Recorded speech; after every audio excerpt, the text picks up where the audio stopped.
Hey guys, welcome to my new podcast series Your Health You Care. Hey guys, good morning. आज जो मैं बात करने वाला हूँ आपसे ये essentially एक पेशेंट आए थे क्लिनिक में, हाल फिलहाल में ही आए थे और उनकी कंप्लेंट्स ये थी कि उनको किसी अन्य डॉक्टर ने या उनकी खुद की रिसर्च ने बोला कि आप प्री डायबिटिक हैं। तो फिर मैंने उनकी हिस्ट्री ली तो अभी तक तो उन्होंने दवाई शुरू नहीं की है। शुगर लेवल भी ऑन द एवरेज ओके ही रहता है, कई बार बस शूट होता है। She was concerned about diabetes, तो बात वहाँ से शुरू हुई। तो फिर मैंने उनको डायबिटीज़ एजुकेट करना शुरू किया और उस क्रम में बहुत सारी बातें डिस्कस हुई और डिस्कशन जो है लंबी हो जाती है हमारी। तो फिर उन्होंने कहा कि नहीं जी, आप बस मुझे इसको ठीक करना है और आप छोड़ो, आप डायबिटीज़ को छोड़ो, आप इतना ज्ञान मत दो, आप मुझे ये बताओ कि वज़न कैसे कम करें। शी थिंक है ओबीज़ है, I think it's not morbid obese but वो ओबीज़ है। तो फिर मैंने कहा ठीक है, ये तो आपने और भी मेरे मज़े की टॉपिक आपने पूछी है। तो फिर मैंने उनको बताना शुरू किया। तो फिर मैंने कहा कि ये सारी बातें मैं आप लोगों को भी बताऊं कि मोटापा क्या है, वज़न कैसे कम कर सकते हैं और सबसे एफिशिएंट वे क्या होगा वेट लॉस करने में, क्योंकि ये एक ऐसी चीज़ें हैं जो उम्र के साथ साथ जो है वो वर्स होती जाती है रादर देन कि उसका कोई कुछ ट्रीटमेंट हो, कुछ है ना। तो फिर इसमें क्या कर सकते हैं? नंबर वन तो सबको पता है, ऐसी मोटापा ऐसी चीज़ है जिसके बारे में सबको पता होता है और उसके लिए क्या करना है, उसकी ट्रीटमेंट क्या हो सकती है, ये भी सबको पता है। Everybody knows. तब उसमें एक डॉक्टर का रोल क्या हो जाता है? एक डॉक्टर किस तरह से आपकी मदद कर सकते हैं मोटापा कम करने में या फिट रहने में, डॉक्टर कैसे मदद कर सकते हैं? तो that is where I am trying to bridge the gap. ये जो गैप है मैं आपको बताता हूँ कि बहुत सारे प्रोग्राम्स हैं। आप दिल्ली एनसीआर में जब मैं पहली बार आया था 20-25 साल पहले, तो उन दिनों बहुत एड्स चलते थे, ये कंपनी वो कंपनी इतने दिनों में मोटापा घटाएं, वो फ्लायर सारे होते थे, आप ये प्रोग्राम ज्वाइन कर लो, ये वो कर लो। ठीक है, ये चीज़ें लग्जरी हैं और लग्जरी की सॉल्यूशंस बहुत आसानी से अवेलेबल है, बिकॉज वेट कम करना इज़ कमिंग एक जिस कैटेगरी में आता है सोशो इकोनॉमिक स्टेटस में, वो एक हाई स्टेटस की विषय वस्तु है। ये सामान्य class, common man, common people वाली बातें एटलीस्ट उन दिनों तो नहीं थी। तो इसलिए इसकी मार्केट काफ़ी अच्छी थी, इंस्टीट्यूशंस थे और वो आपकी मदद करते थे। इक्का दुक्का कहीं आपको पीडियाट्रिक सर्जन वगैरह की क्लिनिक्स होती थी जिसमें कि आपकी वजन जो है कम कराने के लिए लाइपोसक्शन और बाकी चीज़ें भी रिकमेंड अगर करें तो होती थी। तो अब आज के डेट में क्या है कि एवरीबडी इज़ अवेयर। सो लोग क्या करते हैं कि डाइट, सेलेक्टिव डाइट लेते हैं।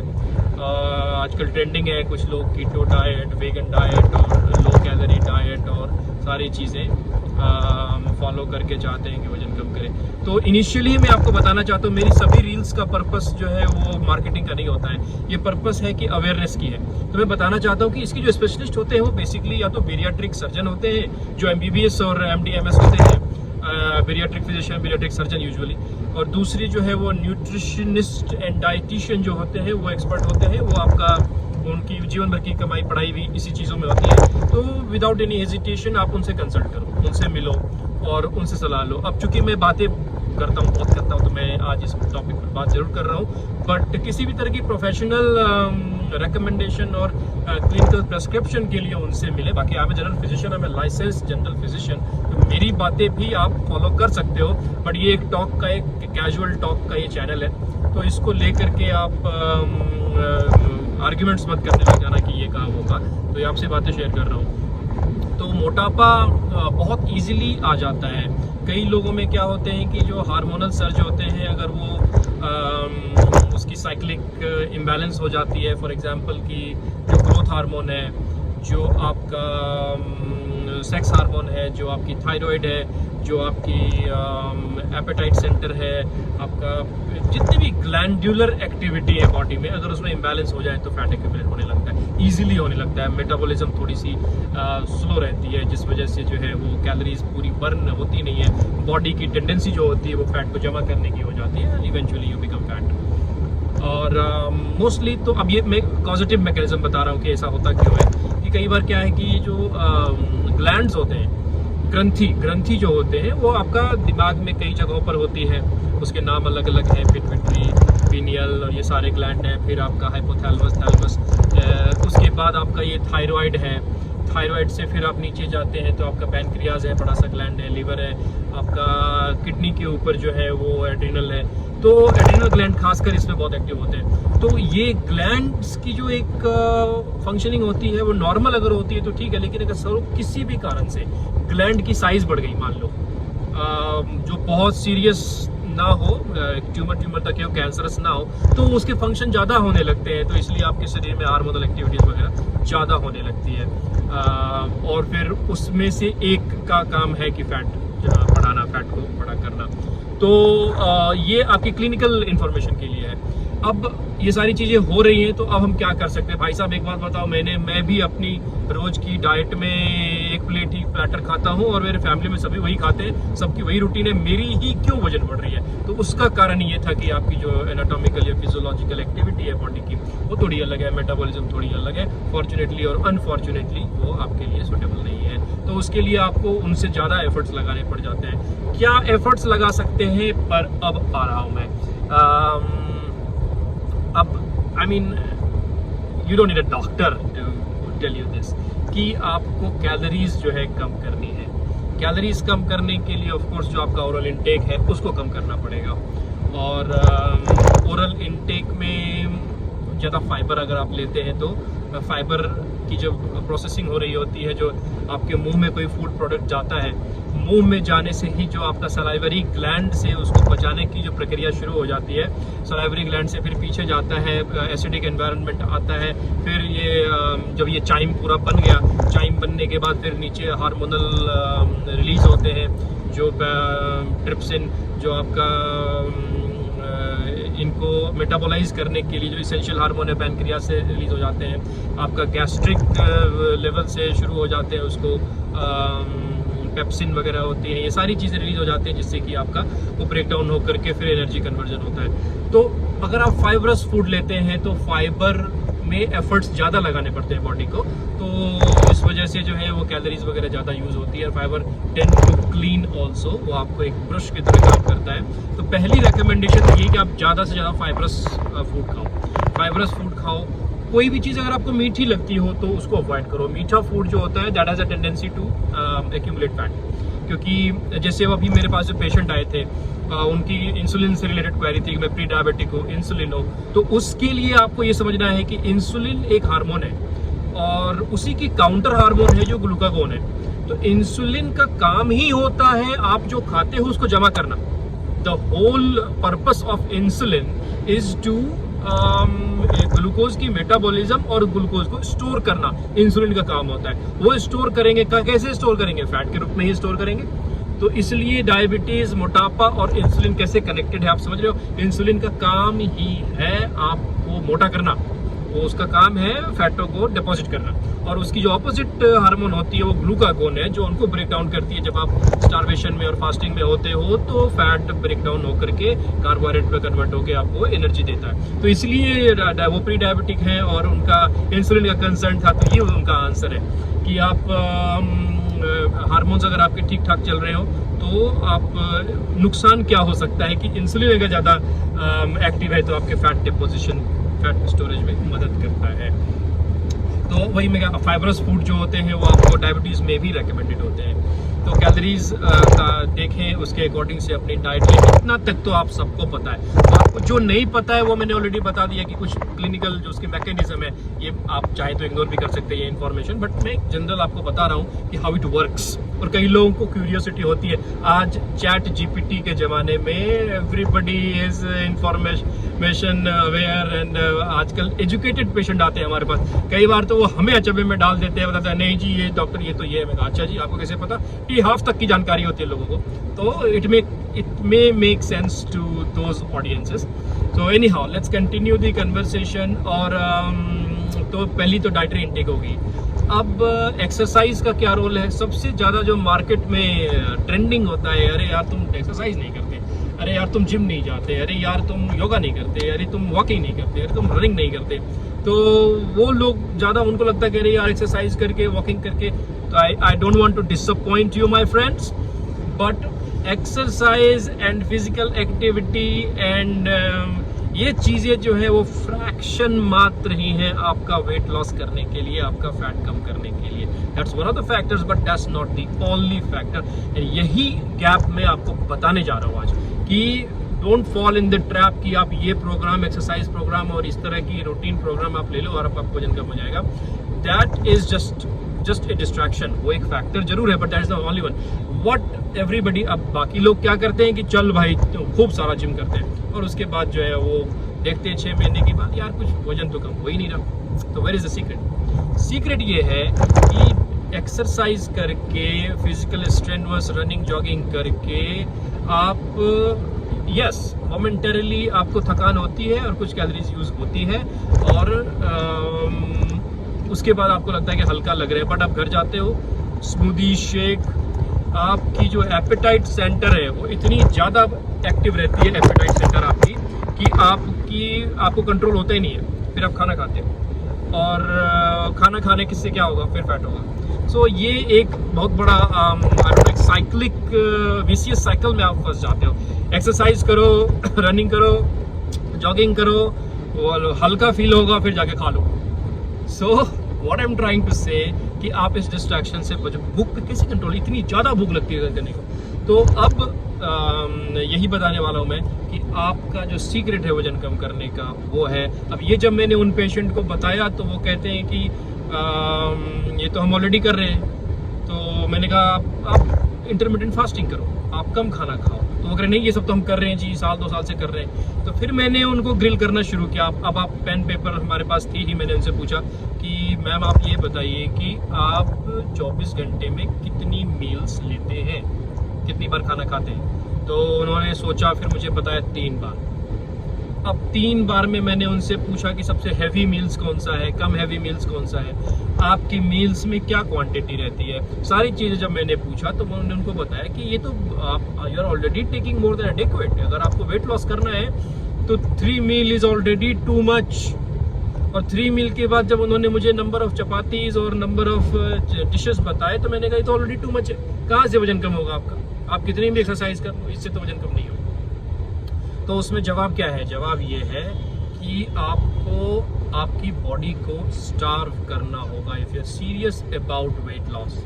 इसके अलावा जो भी चीज़ें हैं सप्लीमेंट करेंगे, ऑगमेंट करेंगे इस प्रोसेस में, लेकिन जो असल में आपका वेट लॉस होगा वो सिर्फ और सिर्फ, बड़ी जिम्मेवारी से कह रहा हूँ, आपके फास्टिंग और स्टारवेशन से ही होगा। That is the only solution for weight loss.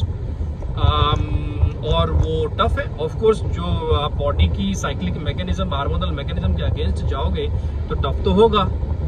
तो आपको जो है खाना नहीं खाना है, जहाँ से खाने की स्मेल आए उधर से आप साइड ले लो। अगर आप वजन कम करना चाह रहे हो, तो अगर आप सिग्निफिकेंटली वेट लॉस करना, ये रील उनके लिए है जो अपना वेट लॉस करके सिर्फ फिट नहीं, सिग्निफिकेंट लॉस अगर करना हो तो स्टार्व योरसेल्फ, क्योंकि तब ग्लूकागोन काम पे आएगा। इंसुलिन काम पे था तो फैट बना रहा था। अब जब आप स्टार्व करेंगे तो ग्लूकागोन काम पे आएगा, और उसका काम ही है फैटों को तोड़ना, सारे फैट्स को ब्रेक डाउन करेगा और आपको पतला करने में मदद करेगा। तुरंत नहीं होगी, इसमें प्रोसेस है, इसमें काफ़ी टाइम लग सकता है, क्योंकि आप अचानक से थोड़े ना जा करके भूख हड़ताल पर बैठ जाओगे। That's not practical, right? अगर आपको वजन कम करना हो, चल भाई अब चलते हैं जंतर मंतर और भूख हड़ताल करते हैं, तो वो रिस्की है, वो आपको नहीं करना है। आपको ग्रेजुअल प्रोसेस से आपका फैट कम करना है। पहली चीज़ तो ये करेंगे कि जो आप 3 मील खाते हैं उसको 2 मील करो। पहला 3 महीना आप ऐसा करो कि आप 3 मील की जगह उसको 2 मील करो। उसके अगले का जो 3 मंथ्स है उसको आप 3 मील से 2 मील पर तो आ ही गए। अब आप 1 मील पे आ जाओ, यानी कि 6 महीने में जो आपकी डाइटरी इनटेक है वो 1 मील ए डे होगी, एंड प्रेफरेबली ब्रेकफास्ट पे आ जाओ। यानी कि 6 महीने तक अगर आप ये रिजीम देखते हो तो you regardless of you doing any physical activity और नॉट, और मेडिकेशन और नॉट, मेटाबॉलिज्म और नॉट, मुझे बिकॉज मैंने खुद भी आजमाया हुआ है, तो इससे आपका वजन कम होगा ही होगा। यानी कि 6 महीने में आपको टारगेट दिखने लग जाते हैं। एंड उसके बाद भी जो बहुत ओबीज है, मॉर्बिडली ओबीज है, मॉर्बिड ओबीज का मतलब होता है कि मोटापे की वजह से बीमारियां आनी शुरू हो गई, डिसेबिलिटी आनी शुरू हो गई, आपका चलना फिरना इशू हो गया, उनके लिए ये है कि अब आप 1 मील डे के बाद आप जो है ऑल्टरनेट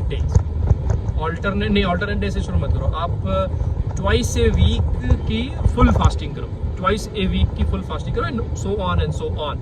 अब बाकी चीज़ों के लिए आप मुझे कंसल्ट करना चाहो तो कर सकते हो आप, ये मेरी जो यूट्यूब चैनल है उसके थ्रू आप कम्युनिकेट कर सकते हो। मेरे मोबाइल नंबर भी, मेरे जितने ऑडियंस है, ये सारे वीडियोस उन ऑडियंसेस के पास जा रहे हैं जो मेरे नियर एंड डियर हैं, तो उनके पास मेरे मोबाइल नंबर्स भी सेव होंगे, नहीं भी होंगे तो ईजिली अवेलेबल है। तो आप इस तरह की जब आप प्लानिंग करते हो तो आपका वजन कम एक एफिशिएंट तरीके से होता है। और I know it's difficult, but यही है, वजन कम करने का तरीका ही यही है। और उसके बाद फिर आप कैलकुलेटेड डाइट लो, एजुकेटेड डाइट लो, कैलोरी काउंट करो, कहीं से कुछ खरीदते हो तो उसका देखो उसमें कितनी शुगर है नहीं है, तो आपका वजन कम होगा। तो इसी में मैं एक फ़ायदे की बात बता रहा हूँ कि वजन कम करने से फ़ायदे, बहुत सारे फ़ायदे हैं। वजन अकेला एक ऐसा फैक्टर है आपका बायोलॉजी का जिससे कि आपकी बीमारियां, नाना प्रकार की बीमारियां होती हैं, तो उसमें से सबसे जो गंभीर बीमारी है वो कैंसर है। वजन बढ़ने का मतलब है कि आपका शरीर में कुछ एक्सेस आ रहा है, ज़्यादा आ रहा है। और आप चूंकि मेरे एजुकेटेड क्राउड हो तो आप मुझे बताओगे कि कोई भी चीज़ अगर ज़्यादा होती है तो वो क्या ट्यूमर हो सकती है, कैंसरस हो सकती है? Answer is yes. ट्यूमर और कैंसर में क्या होता है कि एक्सेसिव ग्रोथ होती है। एक्सेसिव ग्रोथ अगर सेल्स की होने लग जाती है, रेप्लिकेशन और सेल साइकिल्स कंटिन्यू, कोई फ्रीज मोड आ ही नहीं रहा, तो वो कैंसरस हो जाती है। तो अगर आप वेट कम करते हो तो आप अपने फ्यूचर के लिए अपने आप को कैंसर से भी प्रिवेंट कर रहे हो, क्योंकि एक्सेस एनर्जीज जो है वो कहीं ना कहीं यूज़ होंगी, तो जहाँ पर अनडिजायर्ड प्लेसेस पे अगर सेल ग्रोथ होने लग जाए तो वो कैंसर हो जाता है। और आप देखो कि अगर स्टैटिस्टिक्स निकालोगे तो after the age of 70-80 elderly में एक ना एक कैंसर किसी न किसी को होता रहता है। तो उसके कारण यही है। तो आप वेट लॉस करके और अपने आप को स्टार्व करके, अपनी बॉडी को फिट करके in the future long run में कैंसर से भी प्रिवेंट कर रहे हो। और कैंसर की जब बात कर रहे हैं तो अब क्या है कि आजकल इंस्टाग्राम और फेसबुक का ज़माना है, तो मैं भी बड़े सारे रील्स देखता हूँ, स्क्रॉल करता हूँ। तो आज ही मैं कर रहा था सुबह में, जब मैं वॉशरूम में भी फ़ोन ले ही जाते हैं, तो मैंने देखा कि एक वीडियो मेरे पास आई, जो वीडियो में एक हार्वर्ड से पढ़े डॉक्टर हैं, उन्होंने अपनी रील डाली हुई है कि आप कैसे कैंसर को प्रिवेंट कर सकते हो। तो उसमें आपका कुछ डाइटरी उन्होंने रिकमेंडेशन दी हुई है, तो वो मैं आपका होगा तो इस वीडियो के साथ अटैच कर देता हूँ। कुछ सेकंड्स की वो रील है, बड़ी अच्छी लगी मुझे, तो मैंने कहा कि आप लोगों से शेयर कर लूँगा। तो कैंसर प्रिवेंशन में डाइट्स का बड़ा रोल है, स्टार्विंग का बड़ा रोल है, और हल्दी जो हम खाते हैं, हम जो हल्दी इसेंशियली क्यूरक्यूमिन वगैरह होते हैं, उसमें जो आप देखोगे कैंसर हॉस्पिटल्स में रूटीनली सभी तरह के कैंसर के पेशेंट को क्यूरक्यूमिन वाली सिरप वगैरह देते ही हैं। आपका अदरक, जिंजर देते हैं। आपका ग्रीन टी एक एंटीऑक्सीडेंट है, तो ग्रीन टी के भी एंटी कार्सिनोजेनिक भी है और आपका वजन कम करने में भी मदद करती है। पेट को साफ रखना ज़रूरी है, सब बोल वगैरह रेगुलरली ले सकते हैं, वजन भी कम होगा, पेट भी रेगुलेट रहेगा। तो यही सारी बातें मैं भी कल उनको बता ही रहा था। तो आज जो रील में दिखी है ये कैंसर वाले डॉक्टर थे, भाई साहब अमेरिका से थे, बट कल जो मैंने बताई इनको, अपने पेशेंट को बताई कि आप ये करो, तो उसमें मैंने एंटीऑक्सीडेंट उनको मेंशन किया। एंटीऑक्सीडेंट्स में मेनली जो है आपको विटामिन ए, सी और ई आते हैं, और उसके सोर्सेज जो है बड़े आसान है। आपका ग्रीन टी सबसे अच्छा सोर्स है, फ्रूट्स हैं, कुछ अच्छे वाले फ्रूट्स हैं, कीवी है, वो एक सोर्स हो जाते हैं। उसके साथ में आप कैमामोल टी, मतलब बहुत सारी हर्बल टी ज़्यादातर एंटीऑक्सीडेंट है। तो आप हर्बल टी ले सकते हैं, आप लेमन ले सकते हैं, आप विनेगर, एप्पल साइडर विनेगर ले सकते हैं। तो एप्पल साइडर विनेगर भी पर डे लेते हैं तो उससे आपका फैट मेटाबॉलिज्म होता है। ये सारी चीज़ें आपको आपका वेट लॉस करने में, और अब आप देख रहे हो कि डायबिटीज़ से कैसे बात कर रहे हैं, प्री डायबिटिक लोगों के लिए कैसे ये और इन्फॉर्मेशन इंपॉर्टेंट है कि आप प्री डायबिटिक जब होते हो तो you are at the border line of कि आपको शुगर ज़्यादा हो सकती है, ब्लड प्रेशर से नुकसान हो सकता है। तो आप इन सारी चीज़ों को, एंटीऑक्सीडेंट्स और ये सारी रिकमेंडेशन, इंटरमिटेंट फास्टिंग, ये सारी चीज़ें फॉलो करके न सिर्फ पतले हो सकते हो, आप एक हेल्दी लाइफस्टाइल की तरफ ही आते हो। अब लास्ट में मैं फिर से यही कहना चाहूँगा कि आप सिर्फ डिपेंडेंट मत हो जाओ। डिपेंडेंट होने का मतलब है कि जैसे कि जिम डिपेंडेंट हो गए, ट्रेनर डिपेंडेंट हो गए, डॉक्टर डिपेंडेंट हो गए, इससे कभी भी लाइफ में आप बीट हेल्थ और बिजनेस और एनीथिंग, अगर आप किसी पे डिपेंड रहती है तो रिजल्ट आने की संभावनाएं थोड़ी कम होती है, because there is no passion involve, you know. आप किसी भी चीज़ में जब तक पैशनेट नहीं हो तो रिजल्ट कैसे आएगा? जब आप खुद करते हो, सपोज कि यू आर नॉट ईटिंग, आज मैं फास्ट करूंगा, आज मैं खाऊंगा ही नहीं, then you get the result, क्योंकि ये आपका ट्रू डिजायर है और यूनिवर्सल एनर्जीज आपकी ट्रूली अलाइन होती है और आपको रिजल्ट आता है। जब आप डिपेंड होते हैं, अरे जिम जाना है, अरे उनको कॉल करना है, यार आज तो यहाँ, then results are mixed. I mean I am telling you, जब तक आप कुछ चाहोगे नहीं तो वो मैनिफेस्ट होगा नहीं। So the secret is in you. आप अपने सेल्फ अवेयरनेस, सेल्फ कॉन्शियसनेस लाओ, हेल्थ को प्रायोरिटाइज करो और आपकी इन सभी बीमारियों से लड़ने में खुद मदद करो। यही मेरे चैनल का भी नाम है कि योर हेल्थ यू केयर। मैं आपको सिर्फ एक रास्ता बता सकता हूँ और कोई आपकी कोई शंका हो तो उसको दूर कर सकता हूँ, बट असल में जो रिजल्ट आएंगे वो आप ही के एफर्ट्स से आएंगे। तो आज के लिए मुझे लग रहा है कि यही रिज़ल्ट, यही कन्वर्सेशन है। दिन आज का बढ़िया है, आज के दिन कल रात में अच्छी हवा चली है, अभी भी अच्छी हवा चल रही है और थोड़ी हल्की फुल्की बारिश भी कल हुई, तो weather is pretty good. But still ऐसा भी नहीं है कि आप धूप में जा कर के काम करने लग जाओ, अभी भी आपको होम बाउंड और एसी बाउंड ही होना चाहिए, गर्मी है। तो गाइस टेक केयर और फास्टिंग के बारे में सोचो अगर आप सीरियस हो अपने हेल्थ को लेकर के, अपने वजन को लेकर के। और आप जाते जाते एक और टिप्स दे देता हूँ कि आई मीन बहाने ढूंढो ना खाने के। मैं एक एग्जांपल बताता हूँ आपको, ये सच्चा एग्जांपल है, ये ना सार्केज़म है ना जोक है, ये ट्रू लाइफ इवेंट है। कि एक बार घर में जो है मेरी कुक लेट से आ गई तो खाना टाइम पर नहीं हो पाया, तो मैंने उनसे मुंह फुला लिया। मैंने बोला आप लेट से आए हैं, आज मैं खाना नहीं खाऊंगा, और सचमुच में मैंने दिन भर खाना नहीं खाया और जो खाना था वो संभव मैनेज कर लिया बाद में, बट मैंने वो पूरे दिन फास्टिंग की। तो ये बहाने ढूंढो और इस तरह के बहाने ढूंढ के अपने आप को स्टार्व करो और वजन कम करो। और वजन कम करने का मतलब है कि आप कैलकुलेटर पे अपनी BMI जो होती है उसको चेक करते रहो। आई एम श्योर कि majority of the people are on the higher side of the normal और higher than their BMI। So what are you, अब देखो फ़ोन खुद ही गिर गया, कहने का ये मतलब है अब फ़ोन ये कहना चाह रहा है कि भाई साहब आज आपने बहुत सारी बकैती कर ली है, आज के लिए अब बंद करो। तो adios guys, take care and have a great rest of the day. Actually it's a Saturday today and tomorrow is Sunday, तो संडे को फंडे छुट्टी करेंगे और क्या करेंगे। ठीक है जी, take care, have a great day.